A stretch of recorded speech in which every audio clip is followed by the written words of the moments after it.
baru, nggak kemanisan, mantap!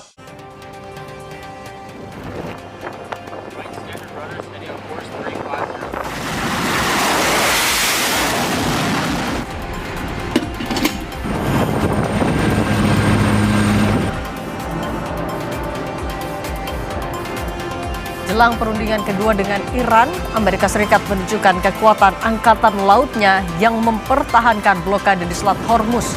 Amerika Serikat tak menunjukkan tanda-tanda mengendurkan blokade.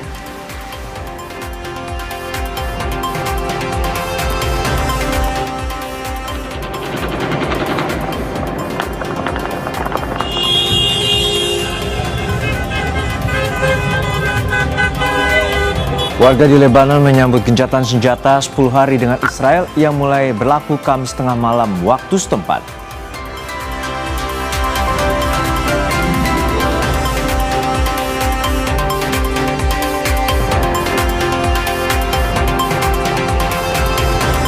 Polisi telah menerbitkan surat perintah penghentian penyidikan terhadap Rismon Sianipar yang sebelumnya berstatus tersangka dalam kasus ijazah Jokowi.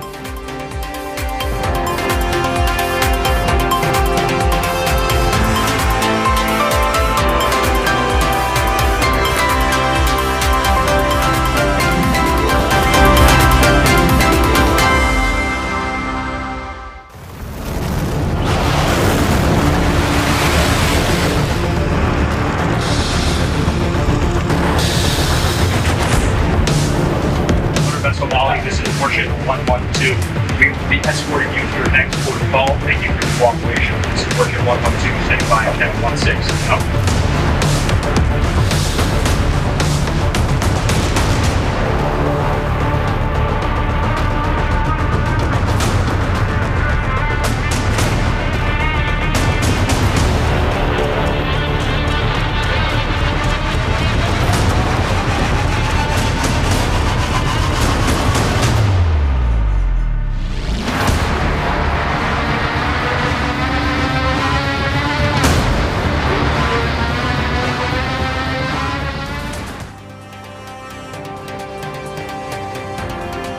Halo saudara, Kompas Petang kembali menyapa Anda dalam program Kompas Petang yang akan hadir dan selengkapnya akan kita jelang Kompas Petang selengkapnya bersama saya Harjuno Pramudito. Dan saya Cindy Permadi, inilah Kompas Petang selengkapnya. Informasi pertama saudara, warga Beirut, Lebanon merayakan dimulainya gencatan senjata 10 hari dengan Israel. Warga melepaskan tembakan perayaan ke langit.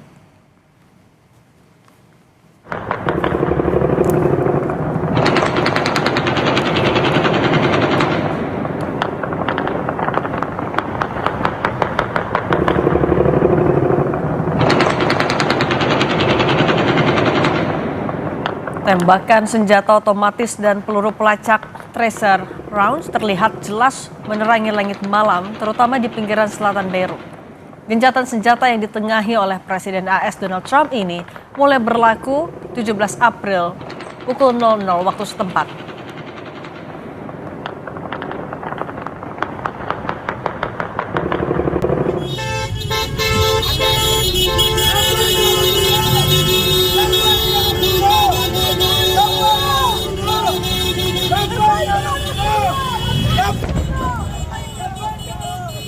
Tidak hanya tembakan ke udara, warga yang sempat mengungsi kembali ke pinggiran selatan Beirut dan wilayah selatan Lebanon untuk merayakan gencatan senjata ini. Langit Beirut pun diterangi oleh tembakan perayaan dan kembang api setelah gencatan senjata dimulai. Momen gencatan senjata juga dimanfaatkan banyak warga yang menggunakan mobil dan sepeda motor untuk kembali ke desa mereka guna memeriksa kondisi rumah dan harta benda. Gencatan senjata selama 10 hari antara Israel dan Lebanon berlaku pada Jumat 17 April pukul 00 waktu setempat.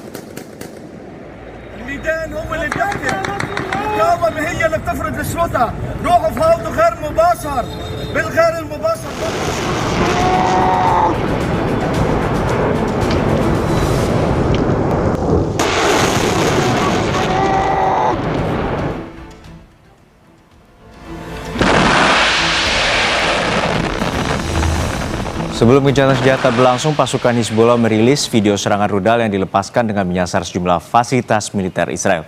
Video ini dirilis oleh media Lebanon Al-Manar TV. Lokasi tangga peluncuran tidak dapat diverifikasi secara independen.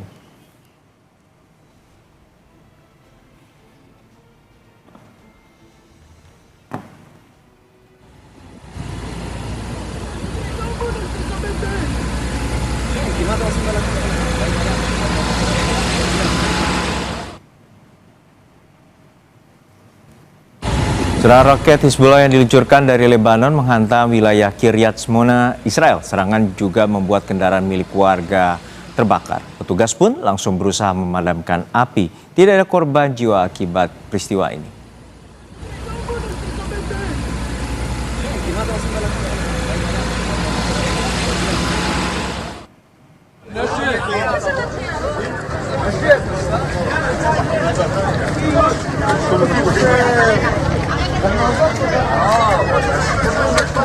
Seorang pria terluka parah akibat serangan roket Hizbullah yang ditembakkan dari Lebanon menjelang gencatan senjata. Petugas medis Israel menyebut korban tergeletak di tanah saat ditemukan. Korban pun langsung dievakuasi ke rumah sakit untuk mendapat penanganan medis.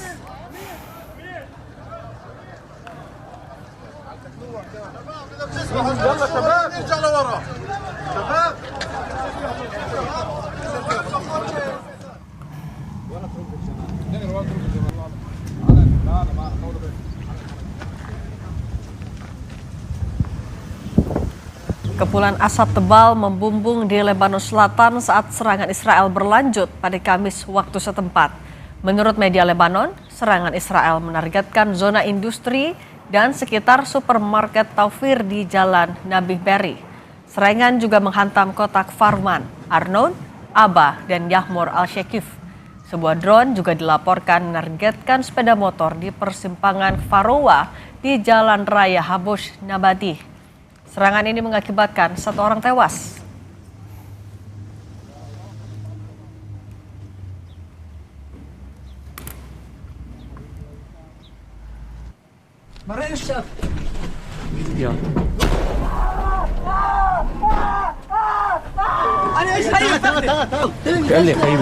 Sampai ledakan dan teriakan terjadi, warga inilah rekaman detik-detik ledakan yang dirilis layanan ambulans Nabatiyah. Ledakan terjadi dekat ambulans di Maifadaun, Lebanon. Saat petugas pertolongan pertama sedang merawat rekan mereka yang terluka. Media Lebanon melaporkan seorang paramedik tewas dalam serangan di Maifadaun, Lebanon.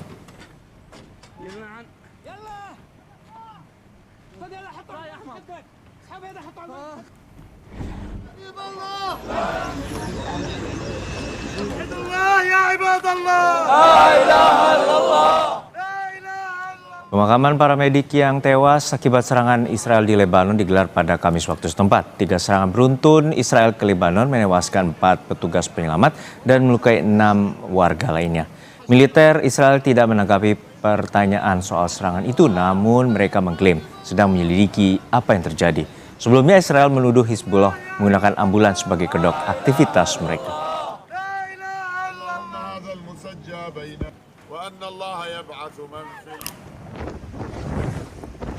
Sejumlah kapal tanker minyak terhenti di Selat Hormuz di tengah blokade Angkatan Laut Amerika Serikat di pelabuhan-pelabuhan Iran.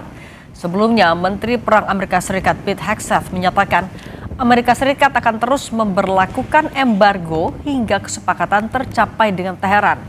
Juru bicara Kementerian Luar Negeri Iran, Ismail Baqai, menyebut blokade Angkatan Laut AS sebagai langkah provokatif dan tidak memiliki dasar hukum.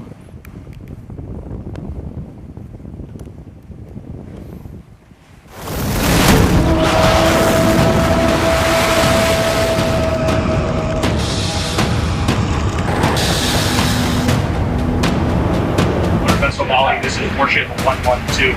We will be escorting you to your next port of call. Thank you for your cooperation. This is Warship 112, standing by at channel 16. Out.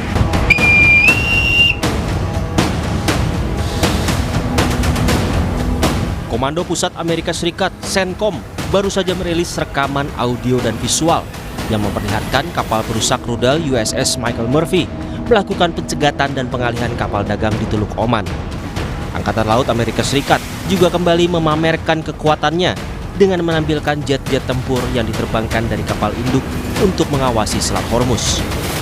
Ini menandai sikap Amerika Serikat yang tak mau mengendurkan blokade di sekitar Selat Hormuz di tengah upaya negosiasi kedua dengan Iran. Bukannya menurunkan tensi jelang perundingan, Presiden Amerika Serikat Donald Trump justru mengklaim perang di Iran berjalan dengan sangat lancar dan segera berakhir berkat keunggulan persenjataan Amerika Serikat. Trump menyebut kekuatan Angkatan Laut Iran telah hancur karena 158 kapal Iran telah mereka tenggelamkan. And you know what? We're going to have victory very shortly. This is not...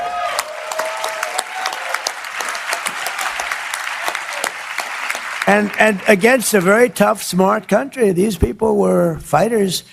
And, I don't want to claim it before the fact, but they have no Navy left.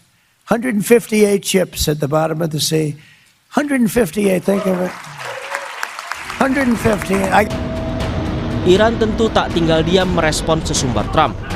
Militer Iran melalui Komandan Komando Militer Gabungan Iran mengancam memblokir jalur ekspor dan impor di seluruh wilayah Teluk Persia, Laut Oman, dan Laut Merah jika Amerika Serikat tidak mencabut blokade terhadap pelabuhan-pelabuhan Iran. Iran menyebut blokade Amerika Serikat adalah pelanggaran gencatan senjata. سرلشکر عبداللهی تاکید کرد چنانچه آمریکای متجاوز و تروریست بخواهد به اقدام غیرقانونی خود در محاصره دریایی در منطقه ادامه دهد و برای کشتی‌های تجاری و نفتکش‌های ایران ناامنی ایجاد نماید، این اقدام آمریکا مقدمه نقض آتش‌بس خواهد بود و نیروهای مسلح مقتدر ایران اجازه نخواهند داد هیچ گونه صادرات و واردات در منطقه خلیج فارس، دریای عمان و دریای سرخ تداوم داشته باشد. فرمانده قرارگاه مرکزی حضرت خاتم الانبیا تاکید کرد ایران برای دفاع از حاکمیت ملی و منافع خود با قدرت اقدام خواهد کرد. Sementara itu, Kepala Staf Angkatan Laut 2014 hingga 2018, Laksamana Purnawirawan Ade Supandi menilai Iran masih berusaha menunjukkan dominasinya di Selat Hormuz, meskipun kekuatan militer Amerika Serikat telah melakukan blokade. Peran Iran dalam konteks mengendalikan situasi di daerah tersebut. Bagaimanapun juga Selat Hormuz itu saya lihat masih dalam penguasaan Iran. Amerika sendiri sebagai pendatang masih juga belum nampak apakah akan menggunakan kekuatan penuhnya untuk mengendalikan laut tersebut. Tadi disampaikan oleh Pak Tengku. Jadi memang di laut ada konsep yang dinamakan command at sea. Yang ini sebenarnya suatu teori lama yang sudah usang. Yang ada itu adalah control of the sea. Pengendalian laut, artinya pengendalian laut juga terbatas, artinya selama unsur itu ada. Nah, apakah Amerika Serikat itu ada di Selat Hormuz, itu saya belum lihat di Marine Traffic.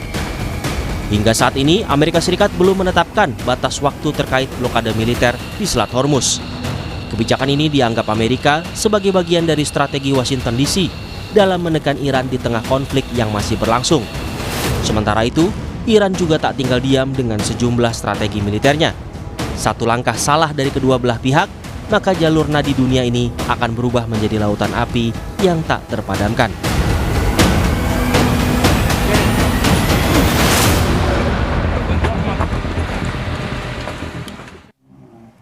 Usai jeda, saudara, polisi telah menerbitkan surat perintah penghentian penyidikan terhadap Rizwan Sianipar yang sebelumnya berstatus tersangka dalam kasus ijazah Jokowi.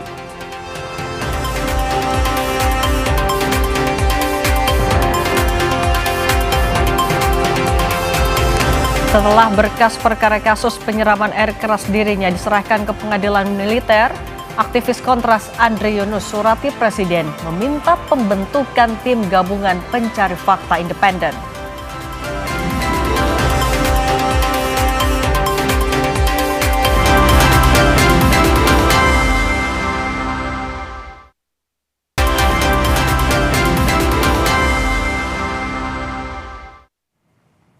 Terima kasih Anda masih bersama kami. Saudara Polda Metro Jaya menghentikan penyidikan tersangka Rizwan Sianipar dalam kasus tudingan ijazah palsu Jokowi.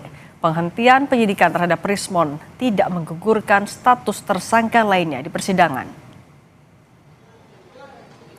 Polisi sudah menerbitkan surat perintah penghentian penyidikan atau SP3 usai Rizwan Sianipar berdamai dengan Jokowi. Iman mengatakan penghentian penyidikan terhadap Rizwan tidak menggugurkan status tersangka lainnya di persidangan. Menurutnya, Rizwan sudah menemui Jokowi di kediamannya di Solo pada 12 Maret 2026.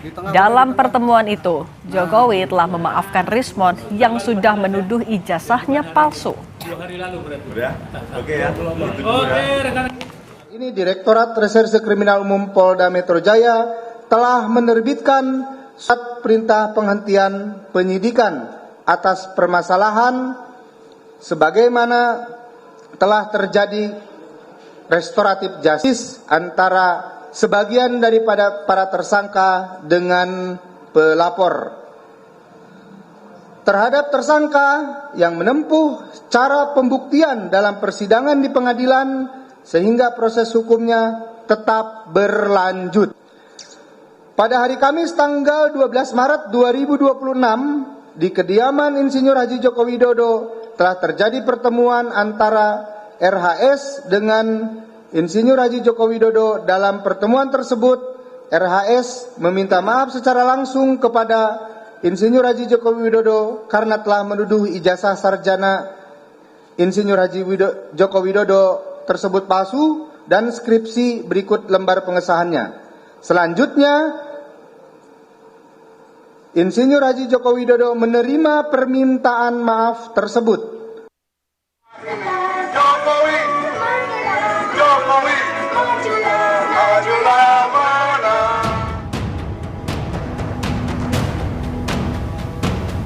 Kepada khalayak ramai, kepada rakyat Indonesia, memang Jokowi takut mengajukan ijazahnya.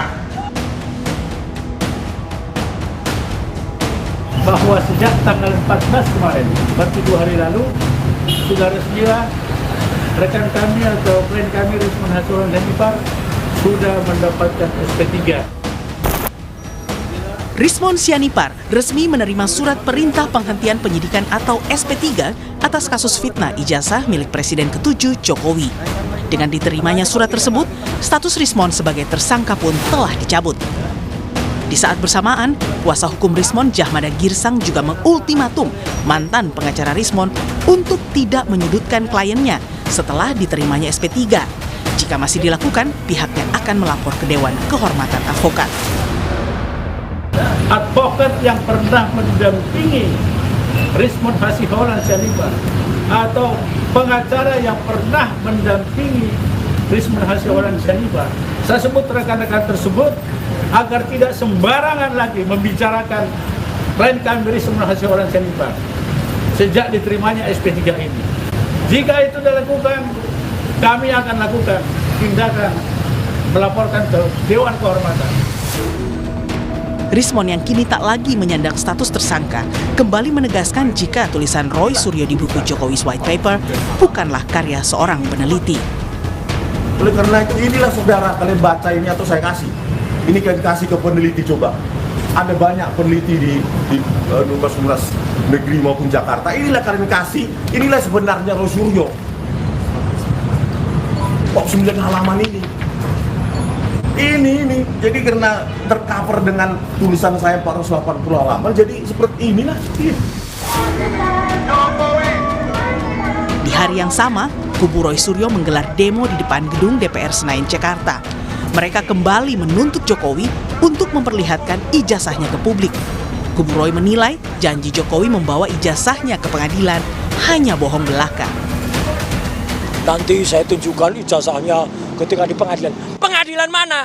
Ya, tidak ada. Berkali-kali ada acara di pengadilan, dia tidak tampak. Ijazahnya katanya masih disita. Padahal pengadilan itu adalah forum tertinggi untuk membuktikan. Di sisi lain, kubu Jokowi yang juga Ketua Harian Partai Solidaritas Indonesia, Ahmad Ali menilai kubu Roy CS yang masih kukuh menuding ijazah Jokowi palsu sudah tak punya kekuatan. Usai Ketua TPUA Egy Sujana menemui Jokowi dan menerima SP3. Sehingga menurut Ali, kelompok Roy dan TPUA tak lagi sejalan. Ketuanya aja, siapa tuh namanya, udah mengakui kesalahannya kemudian mengaku ijazah Pak Jokowi terus. Apa gak gugur itu TPUA punya tuntutan kemarin? Siapa tuh? Egy Sujana. Egy Sujana sudah kesini kan? Sudah kesini dan kemudian mengakui keaslian ijazah Pak Jokowi. Terus? Apalagi urusannya mempertanyakan itu asal nama TPUA. Rismon Syanipar adalah orang ketiga penerima SP3 kasus ijazah, setelah sebelumnya Egy Sujana dan Damai Hari Lubis. Kini tersisa 5 tersangka dari 2 klaster yang mana berkas perkaranya belum dinyatakan lengkap atau P21. Tim Liputan, Kompas TV. Lalu benarkah seiring bertambahnya pihak yang mengaku ijazah Jokowi asli kian melemahkan tudingan Roy Suryo CS terhadap ijazah Jokowi? Dan benarkah tak lama lagi berkas perkara Roy CS naik ke kejaksaan? Kita bahas bersama Roy Suryo dan Andi Azwan yang sudah hadir bersama kami di studio. Selamat petang Mas Roy. Petang Cindy. Ya. Ke Mas Roy dulu ya. Mas Roy, tadi kalau kata Bang Ahmad Ali, dengan udah nambah daftar orang-orang yang balik badan dari Mas Roy Suryo, kubu Anda makin lemah dan jadi terpecah, bener nggak? Mana ada makin lemah, lihat tuh. Ahmad Ali mungkin perlu menggunakan indera penglihatannya dengan jelas ya ketika di DPR kemarin ya gitu. Tidak hanya kami, purnawirawan TNI juga ada di sana, teman-teman dari UI ya gitu, dari Sivitas Akademika UI juga UI Watch juga ada, dan juga dari para ulama ada di sana. Kita nggak terlalu memperhitungkan ya apa itu yang tadinya memang mengaku ketua TPUA itu ya gitu. Karena apa? Karena dia, ini koreksi untuk Ahmad Ali ya, kupingnya juga dipakai lagi. Tidak pernah ada pengakuan ijazah asli itu dari Egy. Egy tetap mengatakan ijazahnya palsu dan dia tidak minta maaf. Itu pinter banget Egy itu. Jadi datang memang ke Solo, kemudian kayaknya sudah oke gitu ya. Untuk dapat SP3, begitu dapat SP3 Egy tidak mengakui, itu namanya cerdas. Tapi kan kalau nggak minta maaf nggak mungkin RJ-nya disetujuin dong. Ya, kata Egy nggak pernah minta maaf. Maka coba Egy kapan-kapan diundang ya. Dia minta maaf nggak? Dia akan mengatakan tidak minta maaf. Itulah cerdasnya Egy. Lain dengan yang si Omon ini ya gitu. Udah gitu nggak berani lagi lihat terus pakai. Lucu banget deh kalau saya lihat kemarin tuh ya di Polda Metro pakai kacamata hitam gitu, sepasang lagi ada yang juga pakai kacamata hitam. Makanya nggak bisa lihat ya, nggak bisa baca dengan jernih ya gitu. Karena apa? Malam-malam kok pakai kacamata hitam. Tapi kalau masyarakat aja pasti udah ngetawain lah. Tapi kalau dibilang semakin banyak yang balik badan kan artinya tudingannya jangan-jangan makin lemah juga. Enggak, mana ada semakin banyak. Cuman tambah 1 ya, dan 1 itu nggak kita hitung karena dia semenjak udah dilaporkan oleh bahkan oleh pihak sana ya bahwa ijazah doktornya di Yamaguchi itu ternyata bohong ya gitu, bodong. Dia sudah kami anggap end game, selesai gitu ya. Jadi sudah end game, dia udah selesai dan nggak kami hitung lagi, udah nggak ada kekuatannya sama sekali si Omon itu ya gitu. Bahkan jangankan teman-temannya yang ditipu, Tuhan aja ditipu sama dia kok gitu, dengan dia memalsukan atau keluarganya memalsukan surat kematiannya. Ini kan jahat banget gitu artinya. Dan saya gini dia, kalau sama Egy sama DHL, oke lah terserah mereka. Mereka mau ketemu dengan Jokowi, tapi kan mereka nggak perlu berkhianat ya, menjelek-jelekan teman-temannya. Omon ini udah benar-benar sehina-hinanya di depan publik ya. Kalau mau lihat komentar sehina-hinanya, buka deh komen dia ya. Kalau dia podcast itu ya di akademinya itu, buka deh komen dia kalau berani. Komennya aja ditutup, pengecut dia. Tapi kenapa Anda menggunakan diksi berkhianat gitu? Ini keras banget. Oh jelas. Sekarang coba deh kita buka KBBI, Kamus Besar Bahasa Indonesia. Apa sebutan khianat itu? Khianat itulah orang yang mengkhianati perjuangan. Udah jelas, nggak boleh marah dia. Itu ada di KBBI. Artinya, memang dia berkhianat. Itu kata lawyer saya, tapi saya juga bilang. Saya tanya dulu, Bang Andi, setuju nggak kalau dibilang berkhianat? Enggak lah, saya nggak setuju bahwa berkhianat. Kalau versi dia berkhianat, kalau dia ini kembali ke jalan yang benar. Ya, artinya begini, tidak mudah seorang yang quote-unquote katakan ilmuwan itu mendowngrade dirinya dan mengatakan bahwa apa yang dilakukan selama ini penelitiannya adalah salah besar. Itu nggak gampang untuk bicara untuk bisa menerjemahkan hal itu ya. Karena akan bertentangan dengan batinnya dan juga bertentangan dengan masyarakat yang menilai itu. Ya, tapi biar bagaimanapun kita juga apresiasi. Artinya Rismon ini ya secara gentle menyatakan kepada publik saya berbuat salah dalam hal ini. Saya juga ada diskusi, ya, saya nanyakan bagaimana metodemu sebetulnya. Saya dia bilang ya saya salah di sini, saya tidak menarik katakanlah histogramnya sampai yang ke 500 gradiennya seperti itu. Tapi jelas ini adalah sesuatu ya hal yang memang garis tangan Tuhan untuk itu. Berarti kalau menurut Anda udah minta maaf dan mengakui kesalahannya, seharusnya kasusnya sudah semakin lemah? Ya kalau kita lihat ya selama ini Rismon inilah adalah the key player dari grup mereka ini. Karena bagaimanapun kalau kita berbicara buku Jokowi's White Paper itu, Itu 480 halaman itu menceritakan secara teknis penelitiannya seperti itu. Ya dibandingkan, mohon maaf, kalau Roy Suryo kan 49 halaman. Oh, tapi itu nambah. Kalau kita lihat, saya sudah baca juga, semua. itu tidak ada secara metodologi ilmiahnya dalam arti penggunaan ya yang Orang telematika nggak itu. punya ilmu, Tidak ada, usah, hanya bicara tentang nggak bisa nilai. error level analysis yang Ilmu Anda elanya nggak cukup. itu seharusnya Ilmu Anda nggak cukup adalah sampai menilai bentuk itu. analognya. Nggak bisa. Ya. Dan ini fotokopi. Kalau sudah fotokopi kemudian diupload, artinya resolusinya semakin turun, semakin rendah. Gitu. Orang nggak pernah Tadi dibilang 49 halamannya. Nggak apa-apa, 49 halaman itu daging semua. Ya, kalau istilah orang-orang. Dan itu ada link-linknya. Orang bisa buka itu. Dan satu lagi, kalau namanya peneliti ya, Omon kan mengakui, saya sempat lihat, apa kata dia pertama kali, 11.000 triliun % soal font.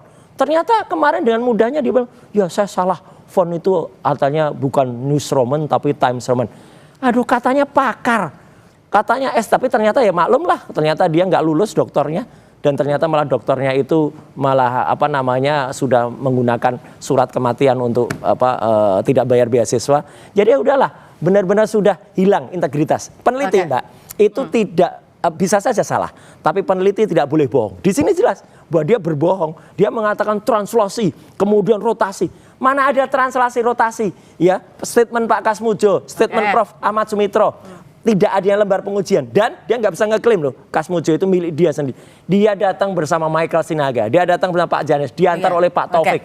Jadi nggak bisa tuh diklaim, bahkan buku dia Gibran Endgame. Itu juga bahannya dari saya. Oke, berarti selain bikin buku, kemudian juga ketika Rismos yang Nipar mendapatkan SP3 kemarin, Anda juga demo di DPR. Oh iya, harus sampai gitu lagi, putus asa jangan-jangan. Enggak, sama sekali enggak. Kalau putus asa tuh diam di rumah, pakai kacamata hitam gitu ya. Itu putus Terus asa. mau ngapain dong maksudnya? Loh, kita jelas, kita kan semakin menegaskan bahwa kami itu lantang berteriak, dan bahkan makin banyak dukungan dan simpati dari masyarakat, dan banyak. Yang satu aja deh, sederhana aja sekali lagi kalau pengen bukti. Silahkan baca komen ya di pemberitaan, di soal demo, dan coba Omon tadi hidupkan komennya. Oh deh, kalau berani hidupkan aja komen di situ. Dia pengecut ya, nggak berani menghidupkan komennya. Jadi kan nampak banget lah itu. Oke, kalau Bang Andi melihatnya sampai harus demo turun ke jalan depan DPR, Anda melihat itu sebagai langkah apa? Desperate. Putus asa nih berarti. Desperate. Putus asa untuk itu. Karena bagaimanapun. Putus asa tuh diam. Ya menurut saya bosen lah dia di Polda teriak-teriak gitu, nggak didengar ya kan, dicuekin gitu. Gak pernah kita teriak-teriak. Tukang nasi uduk aja ngeliatnya ngeleos kok. Nah sekarang dia mencari perhatian publik. Gak ada mengadakan di depan DPR. Apakah diterima oleh anggota dewan kan enggak, ya kan. Memang hanya kita di depan nggak perlu. Jadi istilahnya pintunya, ya mungkin ya. Kalau saya lihat tuh hampir 3.000 orang yang hadir. 3.000 orang yang hadir Mbak Cindy, itu 2.500 itu tidak kelihatan orangnya. Yang ada cuma 500 dan 500 berarti ini petugas kepolisian. Gitu. Jadi kalau saya menurut saya apa yang dilakukan itu adalah mencari sensasi lah untuk di DPR itu biar tetap menjadi spotlight ya dari media mainstream dan media yang lain kan seperti nanti saya sampaikan. Tapi Bang Andi ini kan sudah mau 1 tahun tapi belum juga dilimpahkan. Saya akan jelaskan di sini. Tadi saya di Polda Metro, saya mengikuti ya. Sudah dilimpahkan. Metro nih sekarang. Sudah dilimpahkan ke kejaksaan. Kita tunggu. Itu kapan, hari ini? Ya kemarin. Oh kemarin. Ya sudah dilimpahkan ke kejaksaan. Kalimat tadi kan perlu ada press conference oleh Polda Metro Jaya dipimpin oleh Kombes Iman Imanuddin. Ya beliau menjelaskan tentang SP3 Rismon itu. Yang ini saya juga bawa. Ya saya tunjukkan di sini SP3-nya sudah ada. Ya, SP3-nya ada artinya apa-apa. Secara resmi diumumkan oleh Polda Metro Jaya, kemudian juga mengenai hal-hal yang lain ya. Dan yang paling menarik itu adalah bahwa itu sudah dilimpahkan di kejaksaan. Ini artinya ini. Klaster 2. Klaster kedua. Oke, berarti dalam waktu dekat Anda yakin akan segera dipersidangkan? Prediksi saya waktu itu juga di Kompas ya, di awal Januari, awal April, bahwasanya untuk Rismon SP3-nya itu mid of April, dan ternyata itu benar. Dan prediksi saya sekarang salah SP3, salah terus akhir April, end of April, P21 dan akan ditahan. Berarti kalau misalnya waktu persidangan semakin dekat dengan sudah P21, Pak Jokowi, Anda bisa jamin akan datang di persidangan? Berulang kali dikatakan oleh Pak Jokowi kepada kami, kepada publik, kepada media mainstream. Cerdas pertanyaan Mbak Cindy. Beliau akan hadir, ya, karena itu adalah trial, ya, pengadilan untuk dirinya. Dan bawa ijazahnya? Jelas. Ijazah untuk S1 itu dan SMA itu ada di kepolisian. Pasti itu adalah barang bukti yang juga dilimpahkan untuk itu. Tukang bohong dipercaya. Ijazah SD, SMP juga akan bagi kalau itu diminta oleh pengadilan. Tapi kan kalau kita mundur juga ke sidang gugatan perdata yang di Solo, objeknya sama-sama ijazah tapi nggak pernah. Jadi begini, Pak Cindy, kita harus melihat apple to apple untuk itu. CLS adalah penggugatnya warga negara terhadap institusi atau yang jelas dia nggak datang. Bukan untuk perorangan, dan itu adalah sidang perdata. Dan hasilnya apa? NO. Ya, nggak jelas untuk itu, artinya bukan ditolak loh. Ini bahwasanya ya mereka ini sudah tidak diterima untuk itu. Hadapi saja secara gentle ini, kita akan memasuki etapa terakhir. Etapa terakhir itu adalah di pengadilan. Oke, Bang Roy, gimana tanggapan Anda? NO itu dijelasin ya supaya orang tahu. NO itu kependekan dari niet overklaard. Artinya apa? Itu artinya tidak diterima atau pengadilan tidak berani menyidangkan itu. Bukan ditolak loh ya. Salah banget kalau ada yang orang mengatakan kami sudah menang. Menang apa? NO itu tidak menang. NO itu pengadilan tidak berani menyidangkan itu. Ya gitu, karena mungkin dia takut itu. Tapi yang jelas apa? Soal pelimpahan. Kalau kita lihat statementnya Andi Aswan ini, udah dari tahun yang lalu bilang, bahkan bulan Juli waktu itu malah sudah bilang, Juli itu kami statusnya masih terlapor, belum tersangka. Udah bilang, ini sudah segera P21, sudah segera akan tetapkan tersangka, nanti sidang pengadilan nanti Agustus. Apa itu tahun lalu dia udah ngomong gitu, ketawa aja kita ya. Kemudian ketika November kami ditetapkan jadi TSK, udah ngomong langsung awal tahun depan ya tahun baru di penjara. Itu udah ngomong begitu. Mana buktinya? Bohong. Tapi kalau tadi kata Bang Adi sebenarnya udah dilimpahkan nih kata polisi. Dilimpahkan mulai tanggal 13 Januari itu sudah dilimpahkan.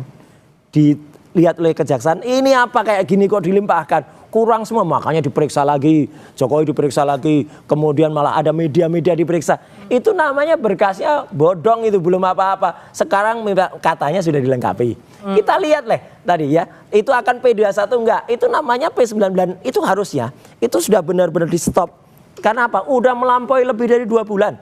Kalau ngikutin aturan ya, tapi kan ada tuh orang yang katanya penasehatnya ahli, tapi benar-benar kacau tuh, malah merusak tatanan di kepolisian sendiri gitu. Karena apa? Karena dia kemudian mengatakan, oh itu biasa kok dilanggar gitu. Nah, tapi kalau misalnya sidang nih dalam waktu dekat sudah dijadwalkan, misalnya sudah lengkap semua berkas perkara, terus ya kan, saksinya Rismon Sianipar. Mana bisa orang yang tidak punya integritas jadi saksi? Pasti akan ketolak lah. Orang yang nggak punya integritas sudah bohong, dan kemudian dia berbohong itu apa? Coba nanti dicek dia ya identitasnya saja. Misalnya dia dicek identitasnya saja, nanti akan dikatakan sudah nggak mungkin lagi identitasnya sudah nggak benar. Ya dia kemana-mana dia mengatakan dia adalah dokter ya gitu. Padahal dokternya itu bohong. Lah dari situ aja. Nih dia di KTP dia nulis dokter. Dari sini aja ini udah penipuan ini. Ya ini udah pidana nih, melanggar nih, penipu dokter kemudian master Ini nggak ada ini semua. Ayo kalau ini kemudian ini aman ya, sudah niknya udah saya hilangkan. Ya udah. Ya, clear kalau gitu. Kalau gitu Bang Andi, tanggapan Anda. Kalau misalnya Rismon Sianipar jadi saksi mahkota. Ya, jadi Rismon Sianipar sudah menandatangani BAP untuk sebagai saksi dari Pak Jokowi. Bukan saksi mahkota ya, salah itu. Sudah menandatangani itu, ya terserah dia bilang bukan saksi mahkota, yang jelas buat kita ini ada saksi kunci karena dia di key player. Wah, saksi kunci lagi. Salah satu saksi kunci dia key player untuk itu. Gak berguna. Jadi ya kalau kita melihat ya apa yang dikatakan itu, dan selama ini prediksi saya alhamdulillah benar ini. Mana bohong semua itu dari kita lihat aja Cindy, nanti akhir April seperti APRA ya. Karena kalau sudah P19 itu udah komplit apa yang diminta oleh kejaksaan ya. Kenapa kan ada yang RJ. Nah disitulah karena di RJ itu kan harus dikeluarkan. Yang sudah diterima itu, yang sudah mendapatkan yang namanya SP3 itu. Setelah dikeluarkan, baru kan ada BAP tambahan. Nah, ketika BAP tambahan itu sudah selesai, ini sudah selesai, dikembalikanlah ke kejaksaan. Oke, berarti akhir April ya kita tunggu. Ya, akhir April kita tunggu saja. Yang menarik sebetulnya, yang menarik ya. Nggak bisa. Pertanyaannya gini aja, yang menarik adalah apakah Roy Suryo dan Tifa ini akan ditahan? Oke. Nggak mungkin. Akhir aja. Iya. Kita itu nanti kita nantikan. Silakan. Oke, Kalau Mas itu Roy jelas Suryo. bohong terus itu Andi Aswan itu dan buktikan kebohongannya. Ya, Mas Roy Gitu. Suryo dan Bang Andi Siap. Aswan, terima kasih sudah berbagi Terima kasih, bersama Mbak kami. Cindy. Makasih. Usai jeda kami akan kembali dengan informasi berkas kasus penyiraman air keras Andri Yunus telah dilimpahkan ke pengadilan militer tanpa kesaksian dari korban. Tak hanya itu, Auditorat Militer mengungkap motif pelaku menyiram air keras karena dendam pribadi. Apakah peradilan militer kasus Andri Yunus bisa membuktikan fakta motif pelaku? Kita akan bahas usai jeda.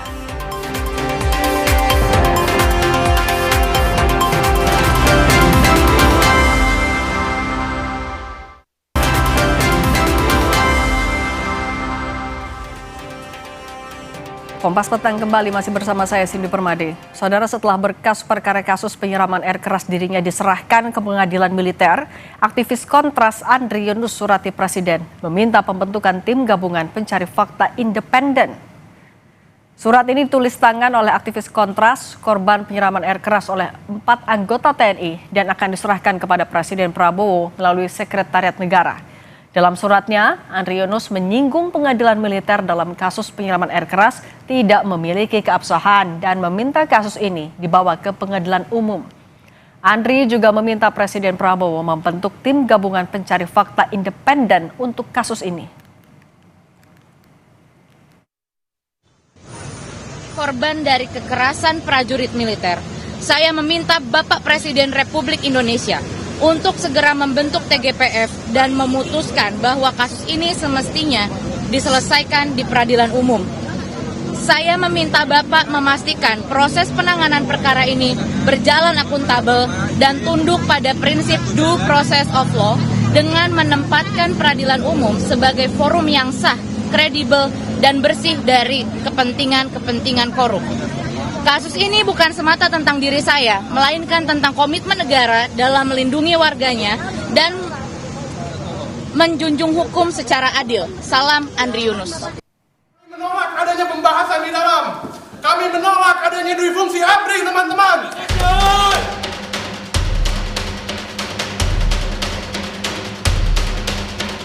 Untuk menghadapi teror dari orang-orang yang pengecut, saya akan tetap kuat, akan tetap tegar. Aluta continua, panjang umur perjuangan.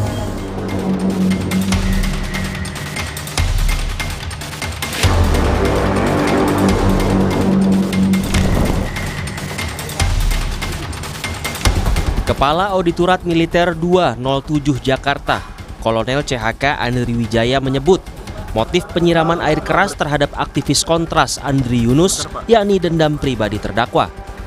Hal ini disampaikan usai menyerahkan berkas perkara kasus penyiraman air keras Andri Yunus ke Pengadilan Militer 208 Jakarta pada 16 April.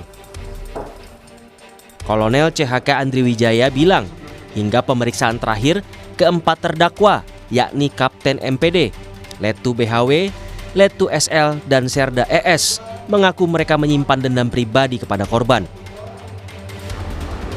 Terdakwa menyiram air keras kepada Andri Yunus tengah malam, tanggal 12 Maret 2026 di daerah Salemba, Jakarta Pusat hingga korban mengalami luka bakar 20% dan masih menjalani perawatan di RSCM Jakarta. Yang kedua, untuk motif sampai dengan saat ini yang kami dalami melalui berita acara pemeriksaan bahwa motif yang dilakukan oleh para terdakwa ini masih dendam pribadi terhadap saudara AY ini. Demikian. Tim Advokasi untuk Demokrasi menilai pelimpahan berkas kasus penyiraman air keras terhadap aktivis kontras Andri Yunus kepada pengadilan militer tidak transparan. Tim advokasi mengkritik Auditorat Militer yang menyerahkan berkas perkara penyiraman air keras tanpa meminta keterangan dari korban, yakni Andri Yunus. Motif dendam pribadi yang menjadi alasan 4 anggota TNI nonaktif menyiram Andri Yunus juga dinilai tidak tepat, karena Andri hanya menyampaikan pendapat kritis.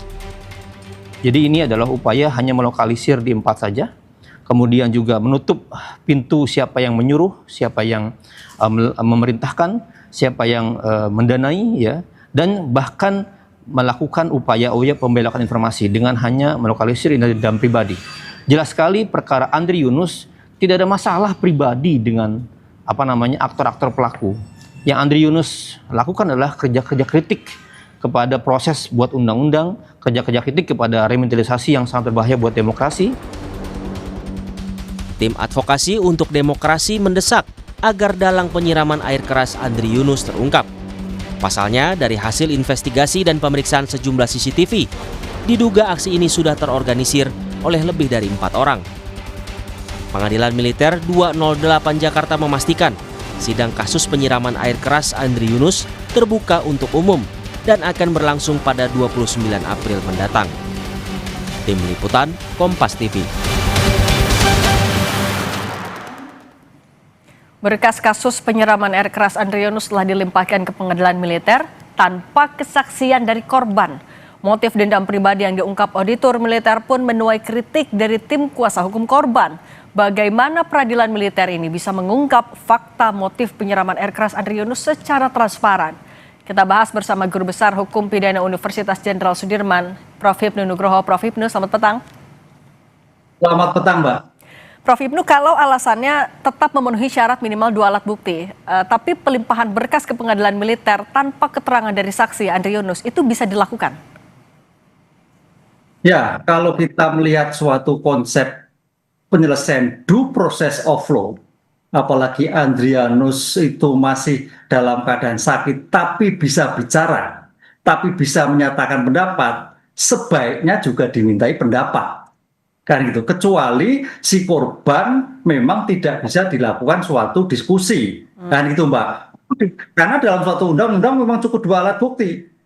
Dengan demikian kalau kita melihat suatu konsep ini tampaknya kurang sempurna, kecuali Pak Andri Yunus tidak bisa berkomunikasi. Itu kita lihat.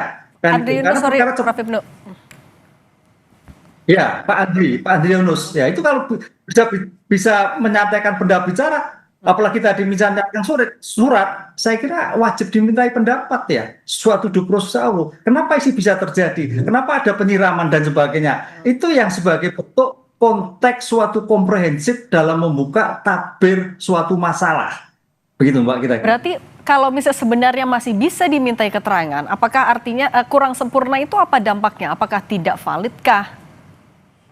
Ya, dalam hal seperti ini tidak sempurna itu dalam artian adalah tidak melibatkan sebagai keterangan korban, kan gitu kan? Karena bagaimana juga korban orang dewasa ada dan bisa menyatakan pendapat. Dengan demikian sebagai bentuk seperti ini, karena undang-undang sekarang pertanyaan begini, Mbak, apakah peradilan militer itu pendekatan formal ataukah pendekatan material? Karena dalam suatu konsep peradilan itu adalah mencari kebenaran material. Dalam konsep mencari kebenaran material, mau tidak mau korban juga harus sudah diperiksa. Kan gitu, kita lihatnya harus diperiksa karena ini sebagai mencari kebenaran material. Makanya di sini nanti saya kira dalam pembuktian walaupun itu peradilan militer harus betul terbuka sejauh mana majelis hakim militer mampu membuka apakah kasus ini hanya dendam, apakah hanya kasus ini bisa melebar. Oleh karena itu mudah-mudahan, Mbak, dalam pengungkapan perkara suatu sistem peradilan pidana itu tidak hanya di penyidikan tapi juga di dalam suatu peradilan. Dalam peradilan nanti akan terbuka bagaimana terdakwa akan memberikan pendapat apakah hanya pasang badan ataukah membuka semuanya. Apakah seperti hanya didakwakan pada auditor militer. Disinilah nanti format ketua majelis punya potensi yang besar untuk membuka tabir penyiraman yang bersangkutan. Nah, soal motif juga yang jadi sorotan, menuai kritik. Karena kalau kata LBH, gimana bisa motifnya dendam pribadi ketika korban saja nggak kenal sama pelakunya. Apa yang bisa dibuktikan oleh auditor nantinya kalau mau menguatkan hasil penemuannya itu adalah motif dendam pribadi? Ya, kalau auditor kan hanya berdasarkan BAP. Auditor penuntut umum walaupun dalam konteks hukum auditor militer itu adalah seperti jaksa penuntut umum. Berpikir pada subjektif mewakili korban untuk kepentingan negara, tapi juga objektif tentang hukumnya. Pertanyaannya nanti, apakah auditor itu betul-betul mewakili keadaan si korban? Itu kita lihat. Apakah hanya berdasar pada sebagai bentuk dendam? Disitulah nanti saya kira kalau kita hanya mengandalkan auditor sulit, tapi bagaimana mengandalkan majelis militer untuk bisa mengungkap seluas-luasnya. Tapi Sehingga Prof, dalam konteks kalau misalnya juga dalam prosesnya tidak ada pemeriksaan dari korban Andri Yunus, apakah kuat sebenarnya dugaan motif dendam pribadi ini? Agak sulit ya, karena ini kan perkara penyiraman orangnya bisa diajukan kok. Jadi jangan sampai peradilan ini cacat ya Mbak ya. Jangan sampai peradilan cacat. Apa yang ditakutkan kalau si korban hadir? Kan tidak perlu takutkan kalau itu memang terbuka. Lah pertanyaannya nanti makanya peradilan militer itu terbuka sejauh mana? Mampukah menghadirkan sebagai korban untuk hadir? Disitulah. Sehingga konsep terbuka itu tidak hanya terbuka dilihat, tapi juga terbuka terhadap bukti-bukti yang dihadirkan, termasuk korban untuk menyampaikan pendapat dalam suatu persidangan. Gitu.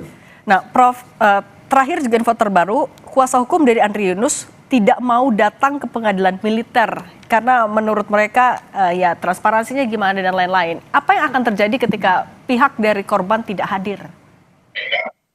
Ya, memang kalau dalam seperti ini makanya di sini nanti keluarga penasihat hukum itu akan diwakili, saya kira melihatnya dalam peradilan militer itu ada atas tunjuk, atas perintah.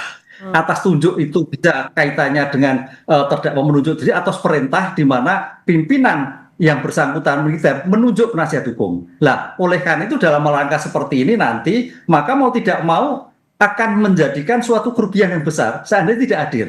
Lah, disitulah saya kira penasihat hukum yang ditunjuk dan penuntut umum yang ditunjuk harus juga memberikan keleluasaan dalam suatu pemeriksaan ini. Janjinya kan terbuka, dengan demikian tidak ada yang tutupi Mbak. Termasuk juga majelis bisa memberikan suatu bukti-bukti yang lain, bisa menyampaikan apakah ada bukti. Disitulah nanti korban wajib hukumnya diminta untuk di dalam suatu persidangan. Jangan sampai dia tidak minta, karena itu menjadi kesesatan nanti. Sehingga yang terjadi peradilan nanti terbuka, termasuk ketika korban menyampaikan bukti-bukti yang lain, informasi yang lain terhadap kasus yang bersangkutan. Inti dari peradilan pidana adalah mencari keterangan material. Oke, Prof. Ibnu Nugroho, terima kasih sudah berbagi penjelasan untuk kami di Kompas Petang. Sehat selalu. Saudara, jelang perundingan kedua dengan Iran, Amerika Serikat menunjukkan kekuatan angkatan lautnya yang mempertahankan blokade di Selat Hormuz. Amerika Serikat tak menunjukkan tanda-tanda mengendurkan blokade. Apakah ini akan jadi ganjalan dalam proses negosiasi? Informasinya sesaat lagi.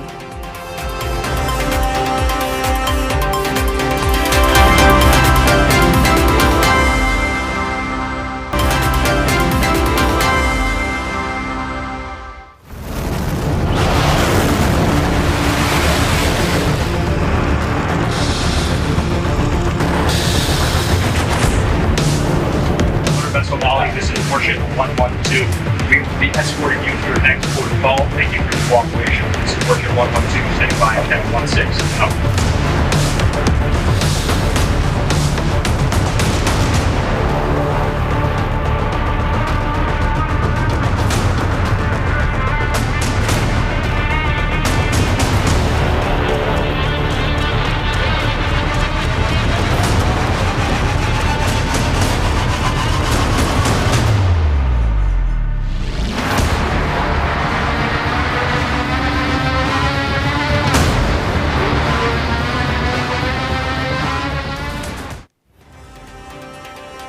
Ya saudara, sejumlah kapal tanker minyak terhenti di Selat Hormuz di tengah blokade Angkatan Laut Amerika Serikat di pelabuhan Iran.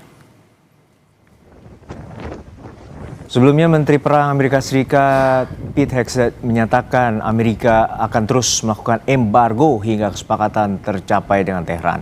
Juru bicara Kementerian Luar Negeri Iran, Ismail Baqi, menyebut blokade Angkatan Laut Amerika Serikat sebagai langkah provokatif dan tidak memiliki dasar hukum.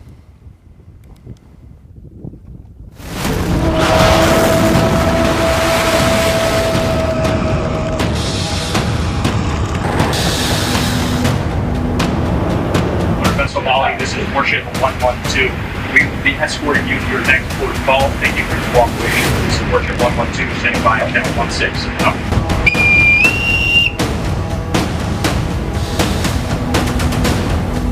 Komando Pusat Amerika Serikat, CENTCOM, baru saja merilis rekaman audio dan visual yang memperlihatkan kapal perusak rudal USS Michael Murphy melakukan pencegatan dan pengalihan kapal dagang di Teluk Oman.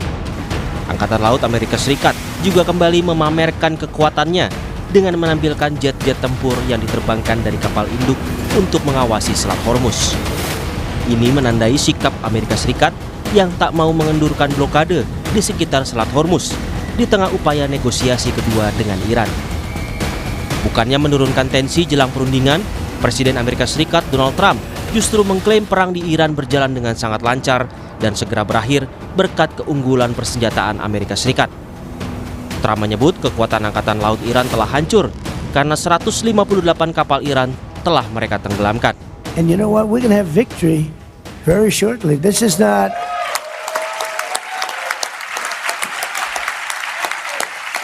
And against a very tough, smart country. These people were fighters. And, I don't want to claim it before the fact, but they have no Navy left. 158 ships at the bottom of the sea. 158, think of it. 158. Iran tentu tak tinggal diam merespon sesumbar Trump. Militer Iran melalui Komandan Komando Militer Gabungan Iran mengancam memblokir jalur ekspor dan impor di seluruh wilayah Teluk Persia, Laut Oman, dan Laut Merah jika Amerika Serikat tidak mencabut blokade terhadap pelabuhan-pelabuhan Iran. Iran menyebut blokade Amerika Serikat adalah pelanggaran gencatan senjata. سرلشکر عبداللهی تاکید کرد چنانچه آمریکای متجاوز و تروریست بخواهد به اقدام غیرقانونی خود در محاصره دریایی در منطقه ادامه دهد و برای کشتی‌های تجاری و نفتکش‌های ایران ناامنی ایجاد نماید، این اقدام آمریکا مقدمه نقض آتشبس خواهد بود و نیروهای مسلح مقتدر ایران اجازه نخواهند داد هیچ گونه صادرات و واردات در منطقه خلیج فارس، دریای عمان و دریای سرخ تداوم داشته باشد. فرمانده قرارگاه مرکزی حضرت خاتم الانبیا تاکید کرد ایران برای دفاع از حاکمیت ملی و منافع خود با قدرت اقدام خواهد کرد. Sementara itu, Kepala Staf Angkatan Laut 2014 hingga 2018, Laksamana Purnawirawan Ade Supandi menilai Iran masih berusaha menunjukkan dominasinya di Selat Hormuz, meskipun kekuatan militer Amerika Serikat telah melakukan blokade. Peran Iran dalam konteks mengendalikan situasi di daerah tersebut. Bagaimanapun juga Selat Hormuz itu saya lihat masih dalam penguasaan Iran. Amerika sendiri sebagai pendatang masih juga belum nampak apakah akan menggunakan kekuatan penuhnya untuk mengendalikan laut tersebut. Tadi disampaikan oleh Pak Tengku. Jadi memang di laut ada konsep yang dinamakan command at sea. Yang ini sebenarnya suatu teori lama yang sudah usang. Yang ada itu adalah control of the sea.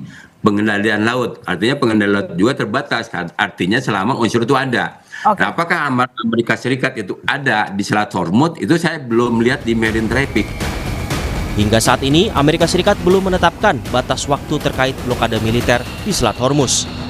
Kebijakan ini dianggap Amerika sebagai bagian dari strategi Washington DC dalam menekan Iran di tengah konflik yang masih berlangsung. Sementara itu, Iran juga tak tinggal diam dengan sejumlah strategi militernya. Satu langkah salah dari kedua belah pihak, maka jalur nadi dunia ini akan berubah menjadi lautan api yang tak terpadamkan.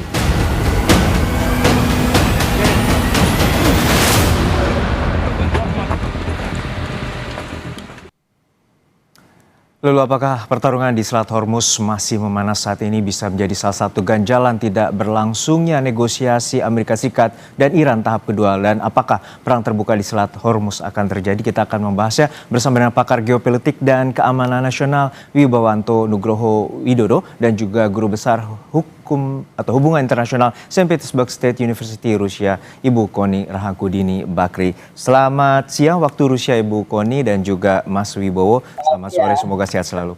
Saya ke Bu Koni terlebih dulu. Bu Koni, kita melihat bahwa blokade ini menjadi salah satu tantangan terbesar untuk memasuki tahap kedua. Walaupun kita mengetahui bahwa proses negosiasi terkait pengayaan uranium masih berlangsung. Dan saat ini Anda melihatnya seperti apa? Karena dalam segi hukum internasional, mana yang menjadi pijakan karena kedua belah pihak menyatakan bahwa legalitas mereka masing-masing adalah ilegal.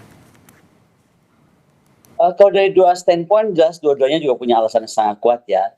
Tapi saya mau bilang bahwa perkuatan blokade Selat Hormuz ini justru jadi penghalang utama negosiasi apapun lah, mau tahap 2, tahap 3, dan tahap selanjutnya. Karena ini bukan soal minyak ya. Yang saya khawatirkan dengan semakin bersikeras Amerika Serikat maka yang akan dikeluarkan senjata kemudian adalah kabel internet bawah laut yang bisa melumpuhkan ekonomi digital, baik di Teluk, baik di Asia dalam sekejap. Nah, sekarang kita juga mesti lihat bahwa kalau tadi disampaikan dalam pembukaan bagaimana seolah-olah Trump menyatakan bahwa angkatan laut Iran itu sudah sangat dilemahkan, jangan lupa bahwa strategi militer Iran di Selat Hormuz itu dipegang oleh IRGC Navy. Jadi dia tuh adalah angkatan laut korps pengawal revolusi. Jadi jangan disamakan dengan apa yang disampaikan oleh Trump. Nah, tapi kalau saya lihat pernyataan Trump ini juga sebenarnya apa yang dilakukan Amerika itu belum blokade penuh seluruh selat ya, belum lah. Melainkan hanya kapal-kapal yang masuk keluar, dan menurut saya juga Amerika menggunakan ini sebagai pemaksaan atas senjata ekonomi Iran dengan menggunakan Hormuz. Nah, intinya kita juga mesti melihat apa pengumuman dari RCGC Navy ya, bahwa dia bilang apapun yang terjadi, arsitektur keamanan baru di Teluk Persia sudah akan dibuat. Jadi Teluk Persia itu nggak akan lagi sama seperti dulu. Dan juga kita mesti lihat mereka kekuatannya murah, juga strateginya juga sudah dirancang puluhan tahun. Sepertinya mereka sudah berpikir apapun yang akan terjadi sudah ada option 1, option 2 yang tadi saya sampaikan di awal. Kemungkinan besar yang saya khawatirkan malah larinya ke kabel bawah laut. Oke. Kita ke Mas Wibowo. Mas Wibowo, terkait dengan kalkulasi secara militer, lalu seberapa besar sebenarnya peluang insiden kecil yang terjadi di Selat Hormuz apabila terjadi serangan di sana? Jadi memang yang dibilang tadi itu ada 750.000 mile paling tidak kabel bawah laut yang menghubungkan komunikasi digital di seluruh dunia ya. Dan berarti kalau di Hormuz tuh berarti sepersekian ya. Nah, jadi poinnya begini ya. Jadi Amerika itu sekarang di dalam posisi harus menyelesaikan perang ini secara cepat, ya. Karena memang plan A-nya itu perang ini selesai dalam waktu 2 minggu.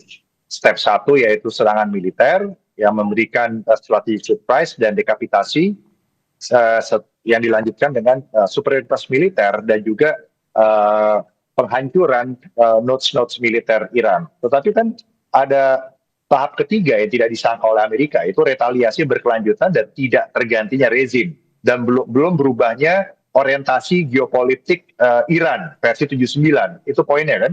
Nah, jadi sekarang Amerika masuk ke dalam tahap yang namanya courtship diplomasi, di mana instrument of national power militer itu berjalan bersamaan dengan diplomasi, dan ini bukan replacing tetapi hadir secara simultan begitu, sinkron. Nah, makanya ini lebih kepada pemaksaan, bukan kepada genuine diplomasi, tetapi apa yang disebut dengan memaksa untuk bernegosiasi atau negotiation under pressure. Nah, di sini ada dua pemikiran ya. Ya, salah satu pakar Iran di Washington DC, Vali Nazar, ya, yang memang orang Iran awalnya ya, Iran American ya.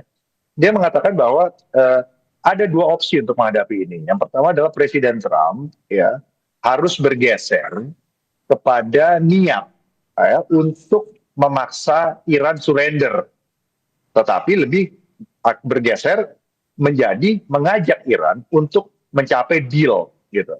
Nah, opsi yang dimasukkan Vali Nazar itu adalah opsi untuk jangan menekan Iran untuk memaksa surrender, tetapi untuk mengajak Iran melakukan deal sehingga ya hasilnya cepat dicapai.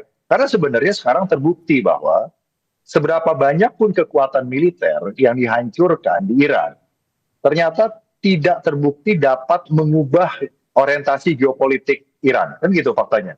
With or without pergantian rezim.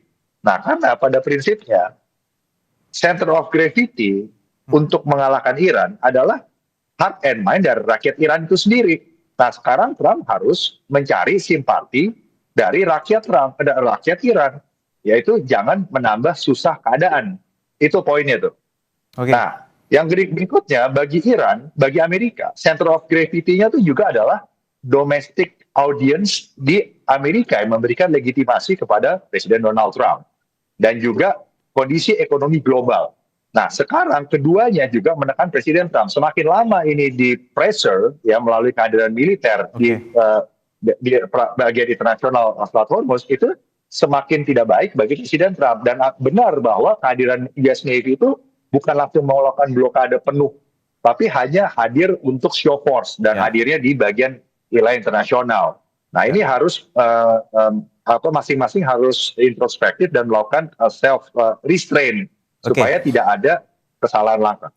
Ya, saya ke Bu Kony. Bu Kony, bahwa ini ada pressure play yang digunakan oleh strategi dari Amerika Serikat untuk menekan Iran agar masuk ke meja perundingan, dan juga kita mengetahui bahwa perbincangan sebelumnya Ibu Kony melihat bahwa upaya Amerika Serikat untuk melakukan pembicaraan antara Israel dengan Lebanon ini merupakan langkah yang tepat, terutama 34 tahun belum pernah bertemu. Lalu seperti apa sebenarnya masa depan perundingan untuk terkait dengan Iran?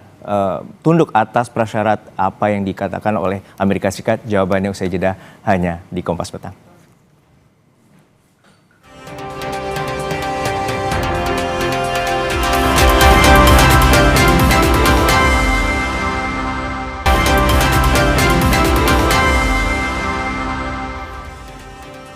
Ya, kembali di Kompas Petang terkait dengan situasi di Selat Hormuz yang terus memanas, dan juga kita akan membahasnya bersama dengan pakar geopolitik dan keamanan nasional Wibawanto Nugroho Widodo dan juga Guru Besar Hubungan Internasional Saint Petersburg State University Rusia. Saya kembali ke Bu Kony tadi, bahwa kita melihat bahwa ada 3 dekade ini dan kemudian Amerika Serikat melalui Marco Rubio berhasil mendudukan Israel dan juga Lebanon dan sepakat untuk gencatan senjata selama 10 hari.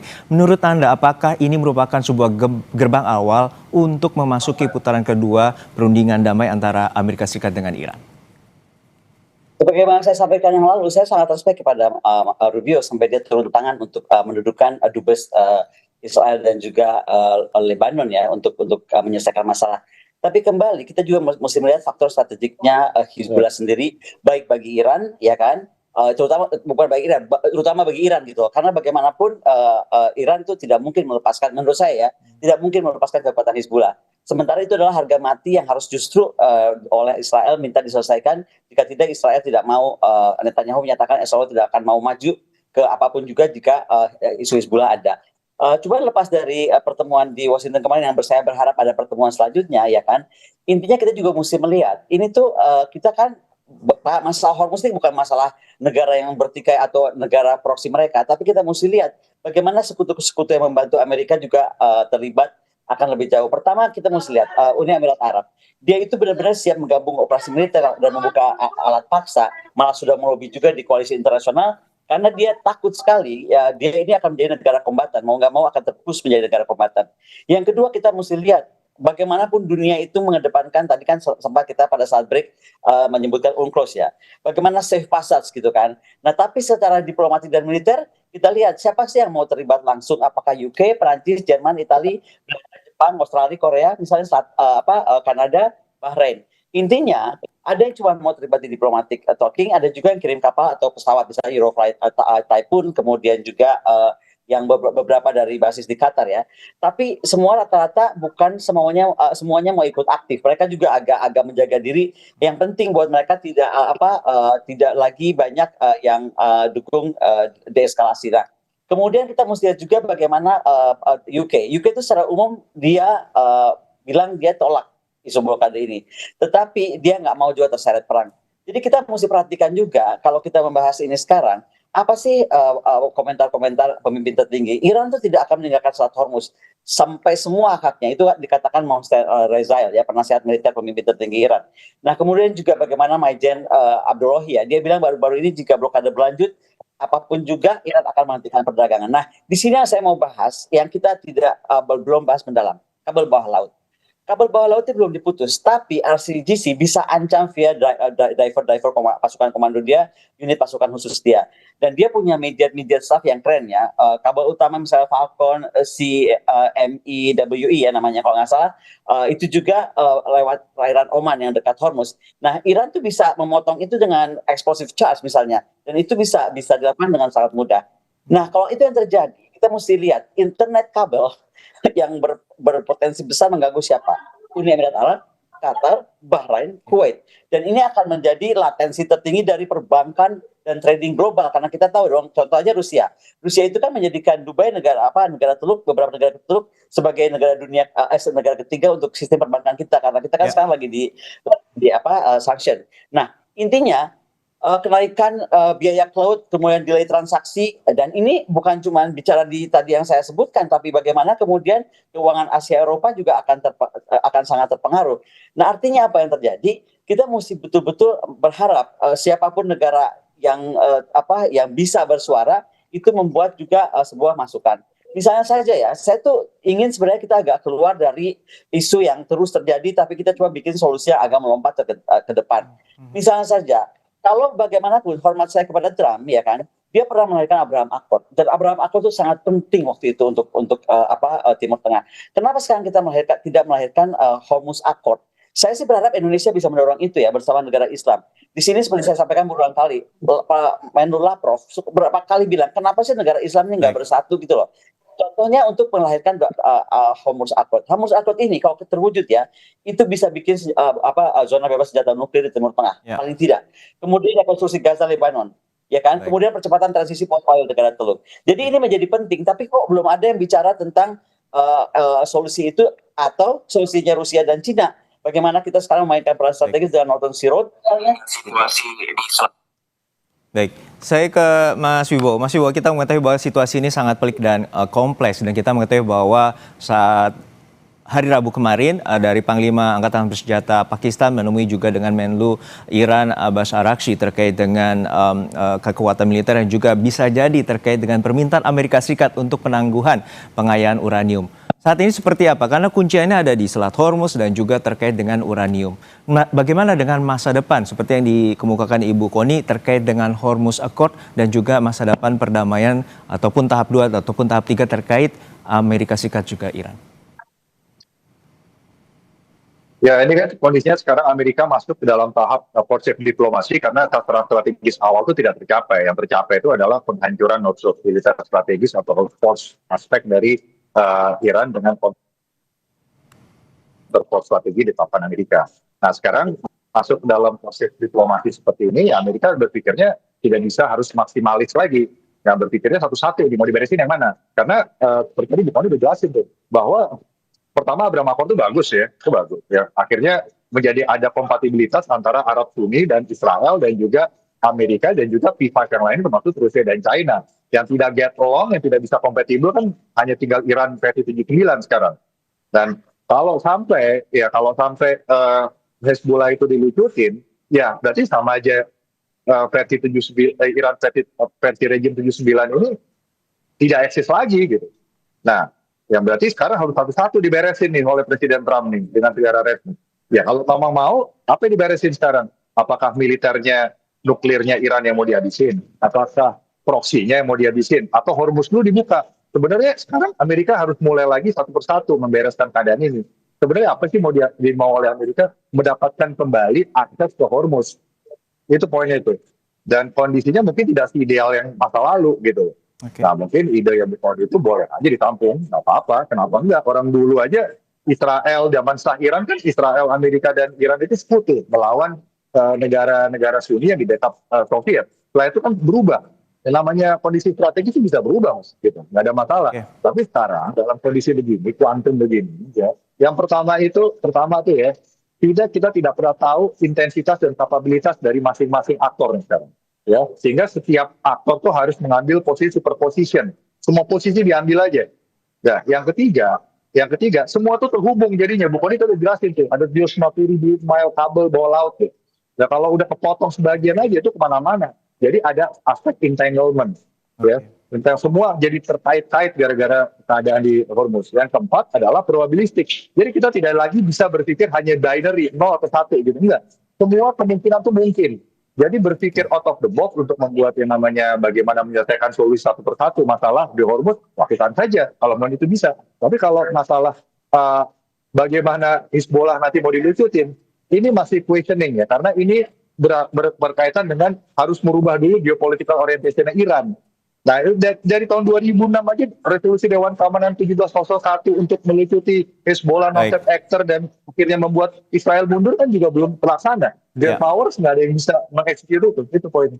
Baik, kita nantikan bagaimana proses ini dan juga kegiatan 10 hari ini patut diapresiasi dan ini merupakan gerbang awal menuju adanya putaran kedua negosiasi antara Amerika Serikat dengan Iran. Terima kasih sekali lagi perspektifnya Mas Wibowanto Nugroho Widodo, pakar geopolitik dan keamanan nasional, dan juga Ibu Koni Rahakundini Bakri, Guru Besar Hubungan Internasional St. Petersburg State University Rusia. Sehat-sehat selalu Bapak Ibu. Terima kasih. Usai jeda, Saudara, Kemlu menyebut Iran merespons positif soal perizinan berlayar bagi 2 kapal tanker Pertamina yang masih tertahan di Selat Hormuz.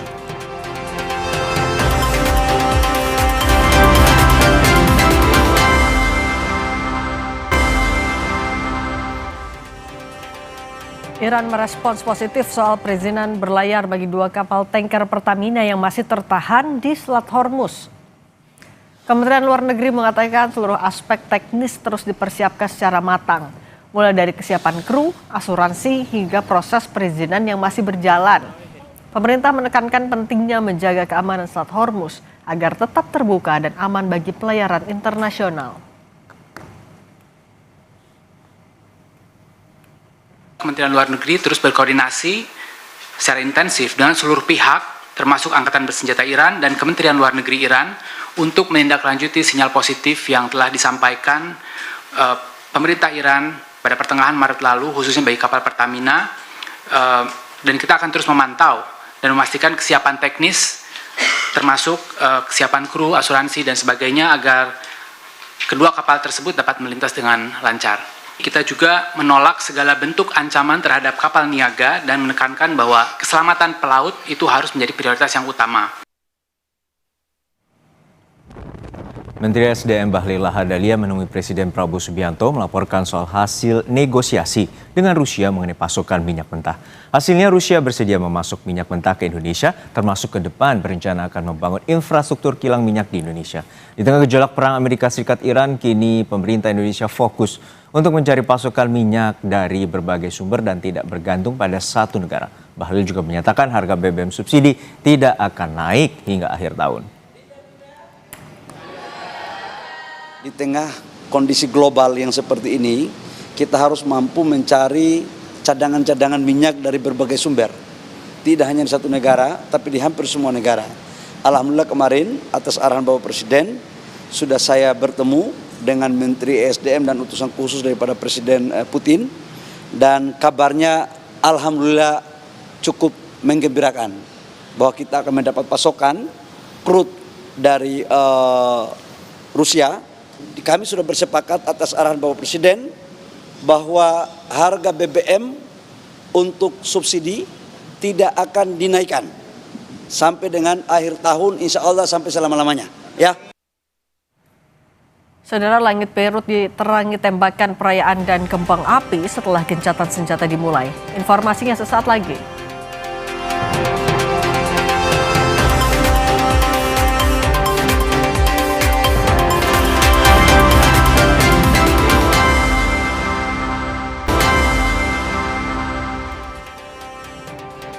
Saudara, sebelum gencatan senjata berlangsung, pasukan Hizbullah merilis video serang rudal yang dilepaskan dengan menyasar sejumlah fasilitas militer Israel.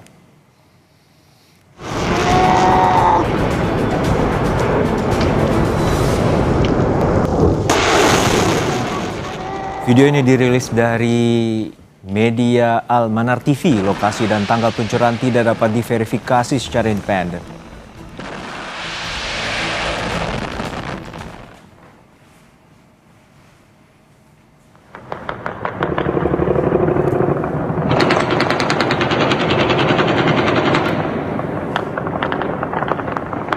Pasca tercapai gencatan senjata, warga Beirut merayakan dengan melepaskan tembakan perayaan ke langit. Tembakan senjata otomatik dan peluru pelacak tracer Rounster terlihat jelas menerangi langit malam di Beirut, terutama di kawasan selatan Beirut.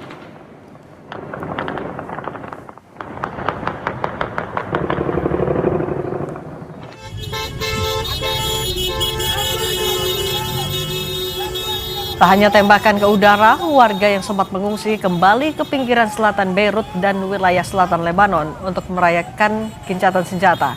Momen gencatan senjata ini juga dimanfaatkan banyak warga yang menggunakan mobil dan sepeda motor untuk kembali ke desa-desa mereka.